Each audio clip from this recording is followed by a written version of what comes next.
해보시죠. 뭐 이게 좀 자상하게랍니까? 좀 왜 이렇게 잔정이 없잖아요. 거기다가 아까 함신부님 말씀하신 것처럼 뼈대가 크고 등치가 커서 괜히 같이만 있어도 저같이 작은 사람은 좀 기분이 나빠집니다. 그런데 제가 송영길 대표를 과거 정치권의 동지로 거의 유일하게 지금까지 교훈을 이어오는 이유는 송영길 대표는 대안이 있습니다. 어떤 문제에 대한 대안이 있습니다. 그런데 그 대안이라는 게 그냥 나오는 건 아니지 않습니까? 꾸준히 노력하고 고민하고 하는 거죠.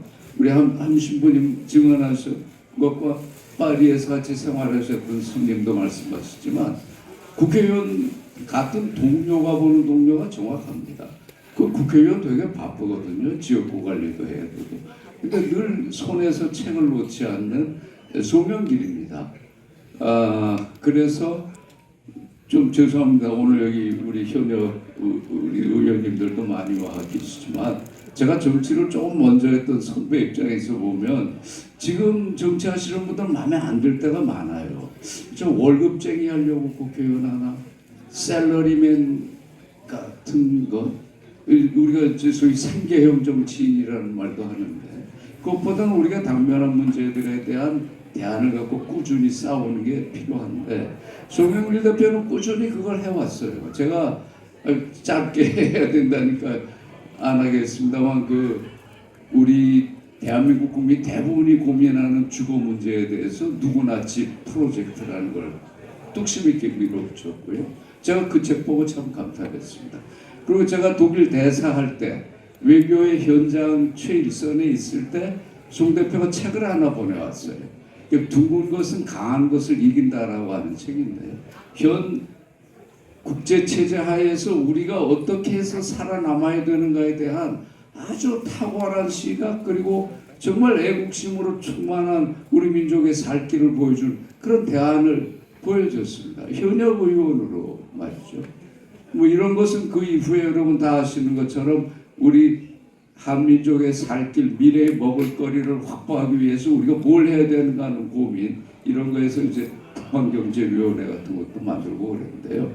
그런데 참 정말 안타깝고 아쉬운 것처럼 이렇게 뭔가를 바꾸자고 해왔던 정치가 지금 검찰의 칼날 위에 재단 위에 올라 있습니다. 모든 정치의 최종 심급이 지금 이 나라에서는 민으로 선출된 권력에 의해서 정리되는 게 아니라 선출되지 않은 권력, 이 막강한 권력의 칼자루 밑에 놓여 있습니다. 거기에 대해서는 정치권도 책임이 있다고 생각을 합니다. 우리 정치 내부에서 풀지 못하고 이 사법부로 미루는 그런 한계가 있습니다만은 참 저는 한 20여 년 이쪽 동지 같은 기분으로 지켜본 사람으로서 송 대표가 지금 이 지점에 서 있는 게 참 답답합니다. 그러나 위기와 고난을 겪지 않고 더 큰 정치인으로 성장하기는 어렵다고 봅니다. 그렇게 생각하십니까?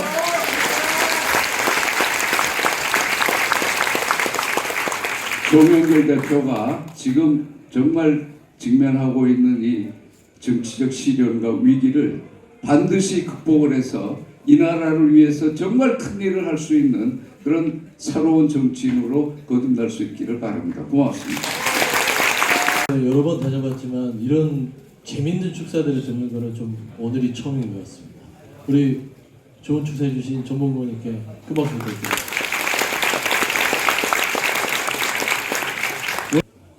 전봉구 의원님 하셨으니까요. 또 축사하실 분들이 많은데 앞에 계신 분들 좀 하셔야 될 것 같은데요. 의원님들 계시잖아요. 근데 의원님들 축사 안 시키면 되게 서운해하시고 황운하 의원님 계시고요. 노무현 의원님 계십니다. 같이 오셔서 하실 건지 아니면 한 분씩 하실 건지 같이 올라가시는 게 더 드리러 가서 큰 박수 부탁드리겠습니다. 날 노무현 의원입니다. 감사합니다. 네, 저는 황운하라고 합니다.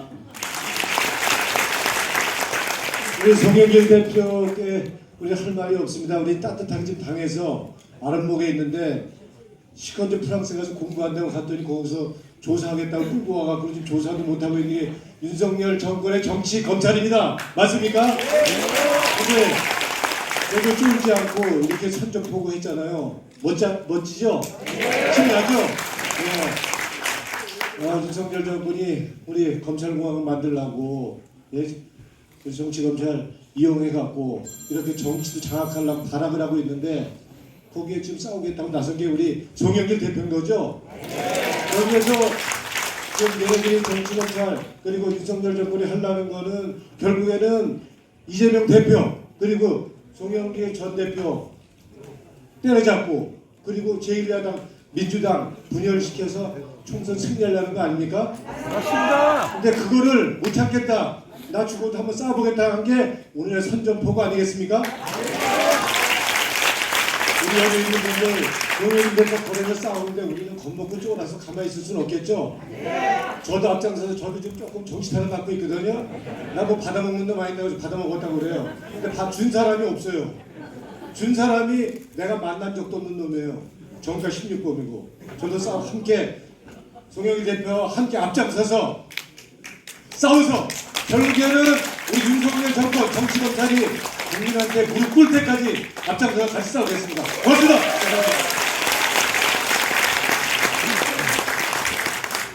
예, 송영길 대표님은 제가 가장 존경하는 정치인이고 또 제가 경찰대학 1기 졸업생인데요. 제 경찰대학 동기의 친구여서 친구인 그런 친구 같은 의원이기도 합니다.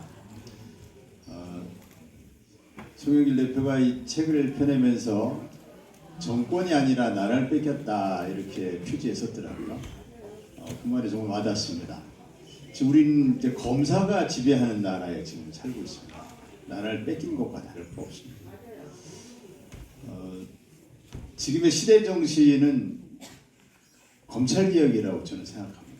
우리 송영길 대표님께서 시대 정신을 확실히 부여잡으라고 아마 지금의 고난을 하늘이 준 것 아닌가 저는 그렇게 생각합니다. 그렇게 생각하시죠? 맞습니다. 그래서 제일 강한 사람이 되라고 또 이러한 고난을 주고 있는 것 같습니다. 송영길 대표가 전혀 굴하지 않고 이렇게 선전포고를 하면서 꼿꼿하고 당당하고 강하게 싸우고 있지 않습니까? 많이 응원해 주셔야죠. 세상에서 제일 강한 사람을 누구냐라는 물음에 맹자는 득도다주라고 답했습니다. 도와주는 사람이 많으면 그 사람은 절대 쓰러지지 않는다. 득도다주입니다. 여러분들 도와주십시오. 송영길 대표는 절대 쓰러지지 않을 것이고 반드시 이길 것입니다. 반드시 승리할 것입니다. 그래서 검찰 개혁의 시대 정신을 확실히 부여잡고 검사가 지배하는 나라를 확실히 끝낼 수 있는 지도자로 우뚝 설 것이다. 저는 그렇게 믿습니다. 그렇게 생각하시죠? 네. 감사합니다. 전 호남형 회장 이용호 회장님 계속 나가셨나요? 정동국 구의원이신 정재호 의원님 오셨죠? 문재인 정부에서 해외 언론 비서관 하셨어요. 이지수 비서관님 오셨어요. 노무현 정부에서 또 이 부속실장 하셨던 이은희 실장님 오셨습니다. 그다음에 양문석 전 경남 통영고성 지역위원장, 그리고 클럽의 송방원 회장님 오셨습니다. 잠깐 좀 쉬어가시라고 내빈들 소개하는 것이고요. 그 다음에 그 2부 행사가 있어요. 2부에는 무슨 행사냐면요. 또 축사가 있습니다. 반갑습니다. 은평구청장 김미경이라고 합니다.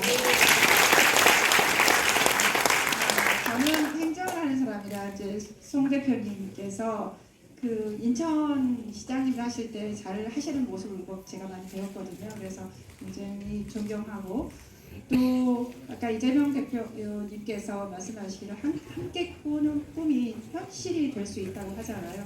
그 현실이 빨리 다가오기를 바라고요. 또 우리가 대표님께서 물러서지 않겠다, 피하지 않겠다, 반드시 이기리라 이렇게 말씀하셨죠. 그날이 빨리 오기를 바랍니다. 고맙습니다.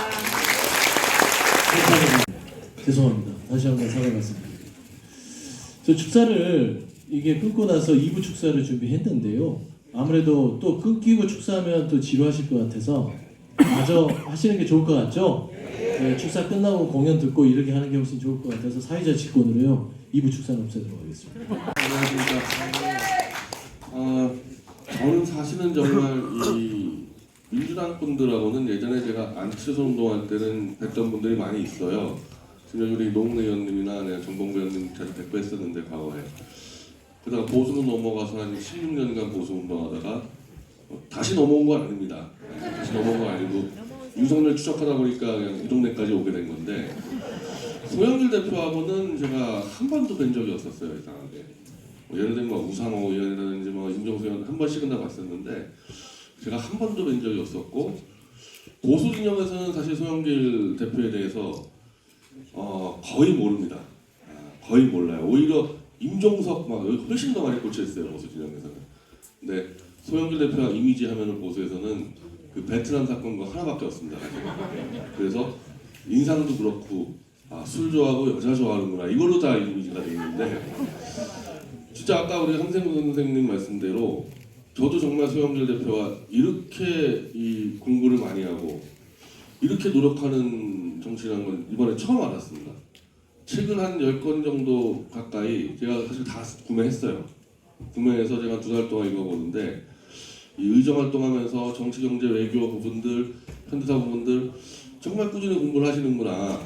그래서 다시 기억을 해보니까 민주당 당대표들이 박정희, 이승만 요를 참배라는 게 아마도 문재인 대표 때가 아마 최초였고 그 다음에 이해찬, 추미애 대표들도 참배를 했는데 굉장히 하기 싫은 것만 억지로 하는 티가 많이 났습니다. 제가 보수정에서 봤을 때는 정말 하기 싫은 거를 억지로 하는데 송 대표는 그 박정희 요를 참배할 때 보수 진영에서도 이렇게 많이 알려지지 않은 그러니까 박정희의 그 경제 개발을 만주에서의 그 경험을 갖고 한 거 아니냐 해서 여기까지도 공부를 하셨구나. 그냥 하기 싫은 거 가서 억지로 한 게 아니고 나름대로 박정희의 이 공과 가를 다 검토해가지고 그렇게 분석해내는 능력이 있구나. 그래서 지적인 정치라는 걸 제가 최근에 알아서 정말 깜짝 놀라고 있습니다. 저는 윤석열의 그 태블릿 PC 조작 범죄를 7년간 파헤치면서 이제 정말 거의 끝까지 왔어요. 소영길 대표가 지금도 많이 도와주면서 거의 끝까지 와서 저는 결국 보수에서 이 내분이 나면서 윤석열의 이 반대하는 보수가 결국 태블릿 PC 들고 싸워서 저는 총선 전에 결국 이 보수 내분에 의해서 윤석열은 쫓겨난다고 저는 확신을 갖고 있습니다.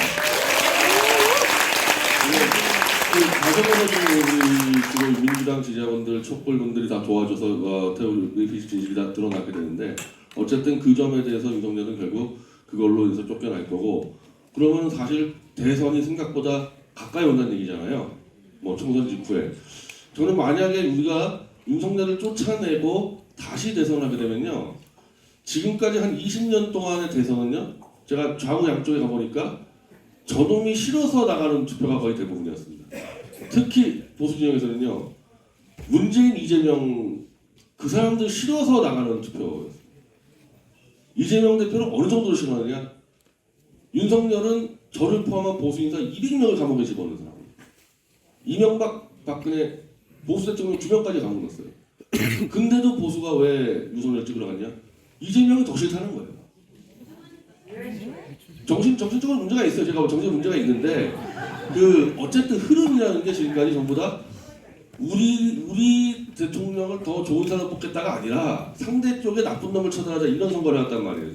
근데 좌우가 지금 어쨌든 태극기 촛불 연대가 지금 같이 하고 있지 않습니까? 이번에 윤석열을 쫓아내고 치러진 대선 때는 저는 상당히 많이 바뀔 거다.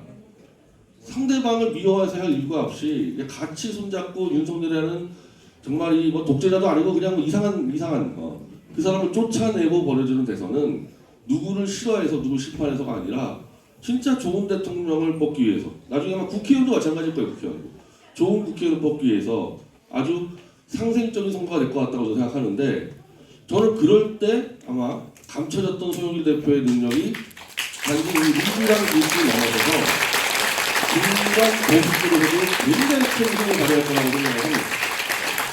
아마도 최근 20-30년 동안의 보수에서 보수 기준으로 봤을 때 굳이 송영길을 심판하려고 투표장에 나가지 않아도 되는 보수 입장에서 그런 정도로 저는 이제 크게 보기 때문에요. 여러분들 송영길 대표의 이 검찰 투쟁 이거는 빨리 해쳐야 되겠죠. 이거 질질 끌면 안 되겠죠. 근데 그걸 넘어서서 그동안 몇십 년 동안 연구했던 송영길 대표의 국가정책 부분들을 실제 대통령 자리에서 저는 펼칠 수 있는 기회가 올 수 있다고 생각합니다.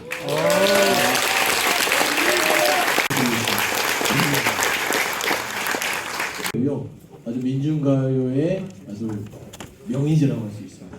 큰 무대가 준비가 좀 돼야 되겠죠. 일단은 큰 박수로 모시겠습니다.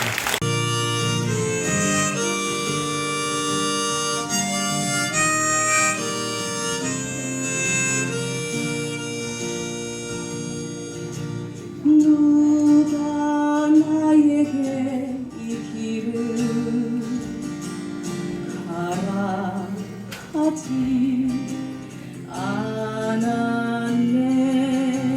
내게 투쟁의 이 길로 가라 하지 않았네.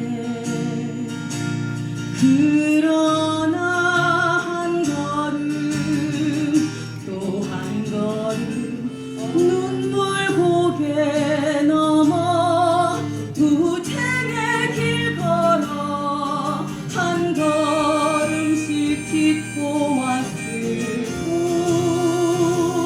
누가 나에게 이 길을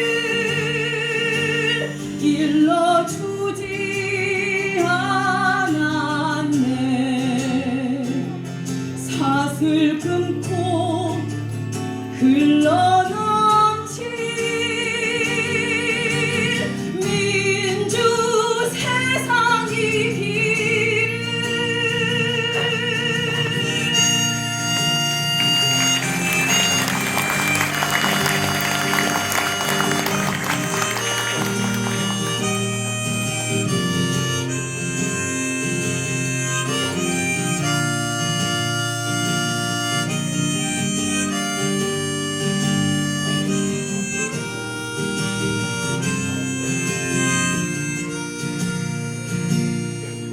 그러나 한 걸음 또 한 걸음 어느새 적길에